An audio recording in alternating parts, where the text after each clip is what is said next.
is it in our progressive-oriented society that causes some people to be so pure of thought that they cannot abide what they themselves judge to be the slightest lapse in applying their own rigorous political or moral code? Is it fluoridation? Too much pot in their bloodstream?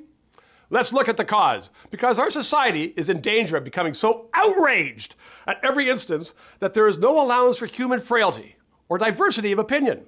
It is called political correctness. A perfect example of what I'm talking about occurred recently at the Toronto Pride celebrations. Almost every large community in Canada has some sort of pride celebration, and many acknowledge that the land where they are standing was not originally trampled upon by European settlers. By definition, they were not here yet. It is the same sanctimonious invocation that our politicians solemnly invoke before any event, using words of a language that none of them comprehend to acknowledge that the land upon which they stand once belonged to various ancient tribes. Well, of course it did. What is achieved by this? It certainly does nothing to help provide our Indigenous people with the basic healthcare and education that every other Canadian enjoys. It does nothing to further political debate. Maybe it allows our political leaders to sleep better at night, when instead they should be lying awake with guilt at failing our Aboriginal citizens. But in Toronto, some sharp-eyed moralist took issue with the fact that the sign in Pride did not mention Indigenous people. Here is the sign.